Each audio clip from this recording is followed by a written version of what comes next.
Hello there, this is David from David Books and Comics, and today we're going to talk about one of the characters, one of the few Golden Age comic books that I've collected, one of the characters of the Golden Age from Timely Comics. That's the precursor of Marvel Comics. And this character was created in back in 1946, I want to say, and the writing credits goes to Stan Lee. He was the writer, he was the editor of the first appearance. I don't know if he actually wrote the story because the story, um, the opening story in All Select number 11, is quite involved. It's two chapters, and then it features three stories actually, Blonde Phantom stories. And it's two. The first story is called "The Atom Spells Doom." It's two chapters long, and the last story is called "The Scarlet Scorpion."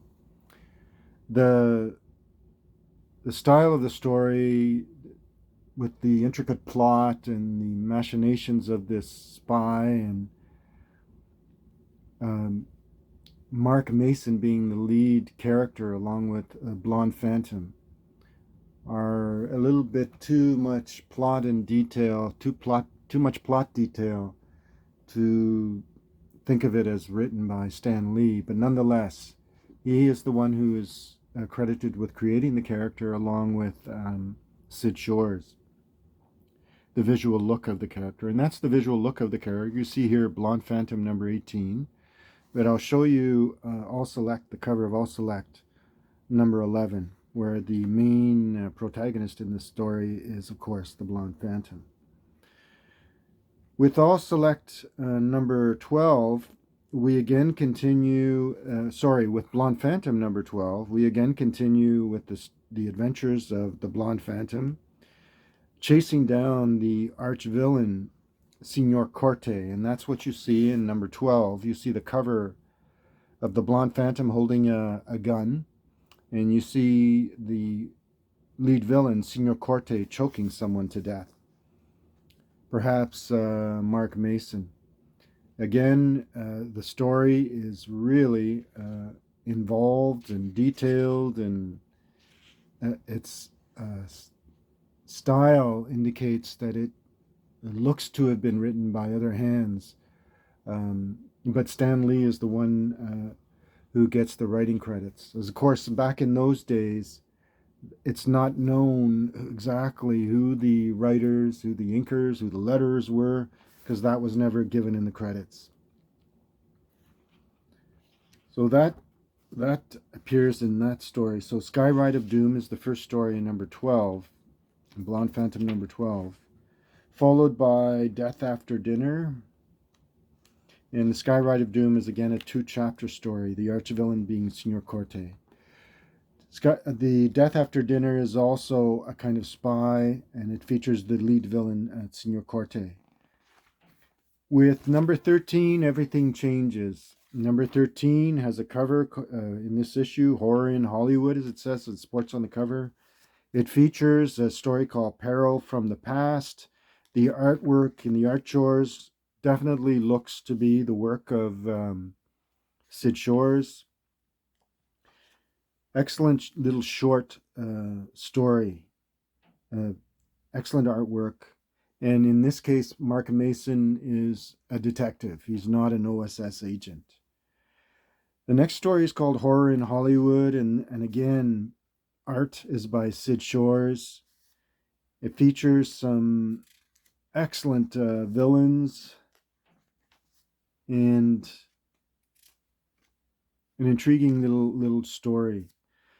Number 14, in this issue, it says Horror at Haunted Castle, and it is one of the better issues, Blonde Phantom number 14.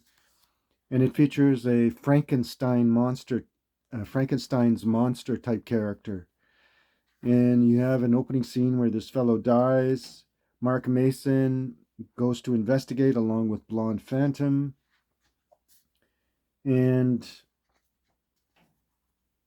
they discover that the arch villain of the piece, of this short story, is really hiding a treasure. And then it has a 2-page story, kind of a comedic story about what Blonde Phantom is most afraid of. The next story is intriguing. It's called Tune of Terror, and it is the story of uh, by Raymond Chandler. It's the exact plot of Raymond Chandler's novel Farewell, My Lovely.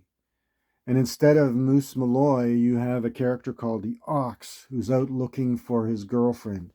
And if you've read the novel, you know how it ends. And that is how it ends in this story. In number 15, it also features a cover art by Sid Shores. And it has in the foreground the blonde phantom saying, "Stop, Jenny, put down that gun." It's about to shoot somebody who's charming some other woman. Anyway, the man who deserved to die. The plot is a story about a man who basically is on his way to the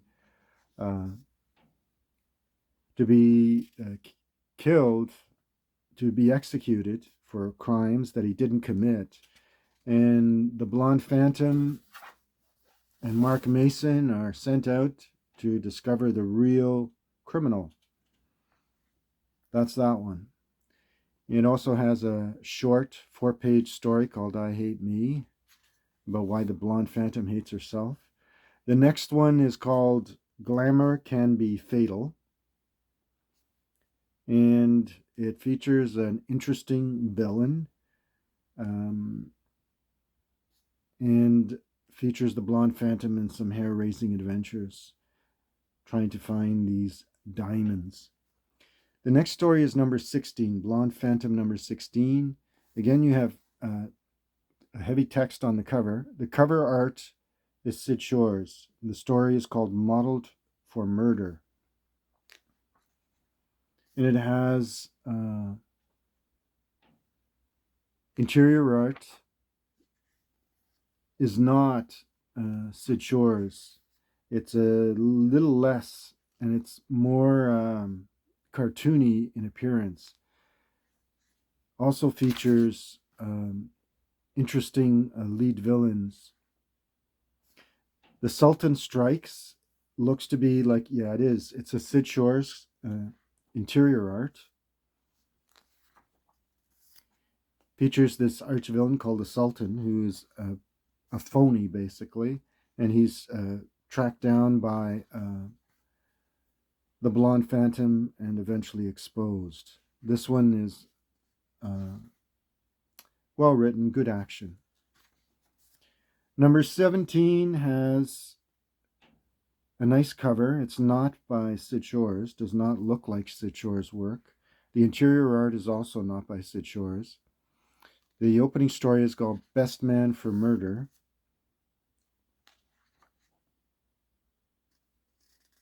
Yeah, and it has some excellent looking artwork.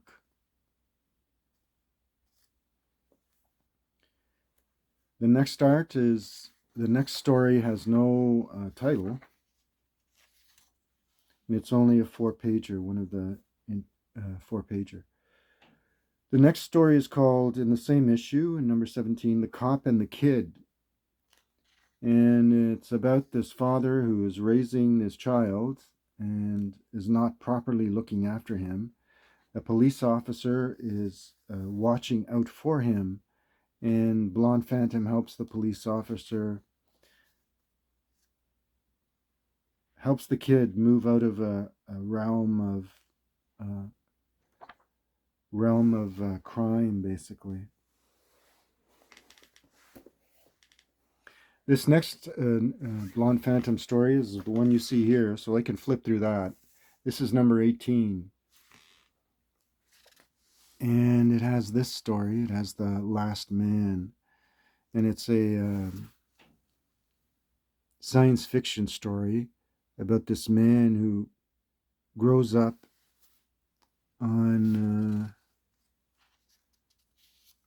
as a kind of prodigy who only cares about studying and doesn't care about his socializing. He graduates and then eventually becomes an inventor. He physically changes, falls in love with the blonde phantom, and tries to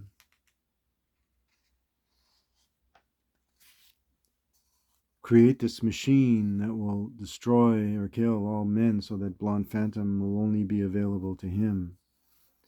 It's a wild, wild story. But anyway, the plot is eventually foiled by the blonde phantom, as you can see here. The interior art is not Sid Shores.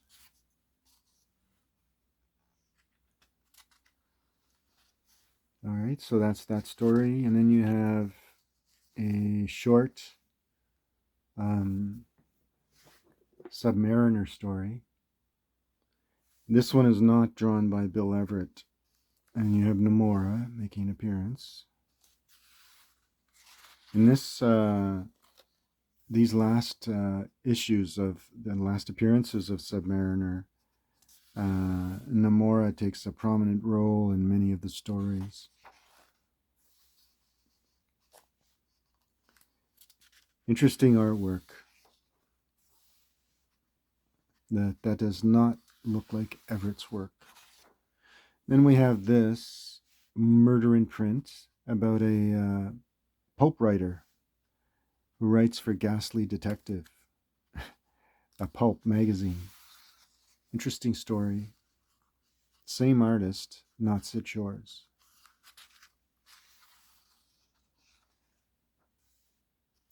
All right, so that's that one. Nice copy. Has the aging typical of an old Golden Age comic book. Let's just look at the year here. I was curious. 1948. Yeah. All right, so that's that one. So that's number 18. Number 19 has the story Justice for Jimmy Sullivan. And it's actually a pretty good story. Again, a death row type story where someone's on death row and the blonde phantom tries to save the day. And then we have her double trouble. The blonde phantom is confronted with someone who has who's based a double of her disguising herself as the blonde phantom, which she eventually exposes. The next one, another interesting, fascinating story. It's called Rhapsody in Death. The arch villain is an insidious looking character. Excellent little story. And the next story I have, and it's this one, and this is one of the most rare versions of this comic book that there is extant. This is a Canadian edition, Bell Features Blonde Phantom. The original had the background here was white, and the foreground was, the background here is white. In the original, it's all red. The foreground in the original is white. The cover art is by Sid Shores. It's one of the last covers he did for it is the last cover he did for the Blonde Phantom series. So this is a very ultra rare Canadian edition. It's a mid-grade, mid to fine. The artwork is very competent. As you can see, this one's called Laughter on Judgment Day. The inking, though, is not that great, as you can see here as I flip through the pages. Nonetheless, a complete, very ultra rare issue of the Blonde Phantom. And here you can see Marvel Sales, Toronto, Ontario, 60 Jarvis Street. And this one is the Springer. This one has all the trademarks of a Stan Lee story. It's a good little story. It's that one.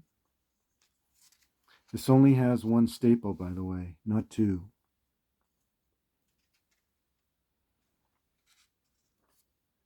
So there's a Submariner story. To me, it's not the greatest. And then it has Maelstrom, the Mental Maelstrom. Surreal. The art is interesting, featuring this oddball looking character. This looks like a self-portrait of Stan the Man, or a portrait, I should say, of Stan the Man. All right, so that's that. And all right, so there you go. So that's number 20. This is a very rare, ultra rare, need not be said book. It's the Canadian edition. All right, the next one is this one. It's number 21, and it's Blonde Phantom. Cover art, I don't know. It has obviously a tear, and that's why it was low grade, so that's why it was inexpensive. This one has Kidnapped into the Future. The writer, some people have said, is likely Otto Binder. And it is a science fiction piece. It has science fiction elements where Blonde Phantom goes to this other planet. You can see the tear.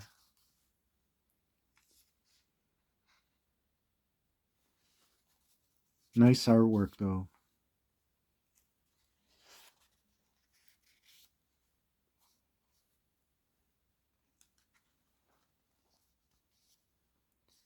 And then you have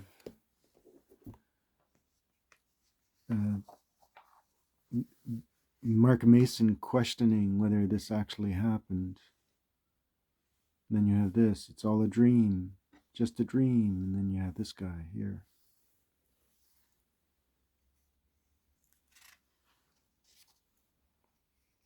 All right, so that's that one. And then you have this is a haunted mystery type story where Blonde Phantom and Mark Mason are going off to investigate a haunted lake, the thing that haunted Hawkins Lake. And again, it has the trademarks of a different writer, likely, some people say, Otto Binder.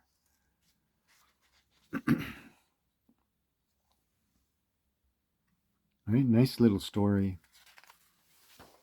And of course, you have The Submariner and the Metal Men of the Moon, science fiction story.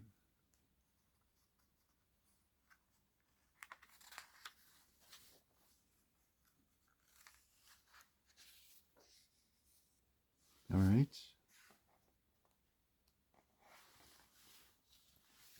So that's that one. And yeah, that's PC, Pacific Comic Exchange. All right. The last issue of Blonde Phantom is number 22, and it features Trapped Under the Earth. That's the first story. Kind of a strange Mole Man type story. And if you know Mole Man, it's from the Fantastic Four, first issues of Fantastic Four. And the next story is called Jackpot of Death. And this one is kind of a game show type story. radio game show host and hitting the jackpot kind of thing. All right, so that's that. And then Doomed for Death. I believe that's the last story in that.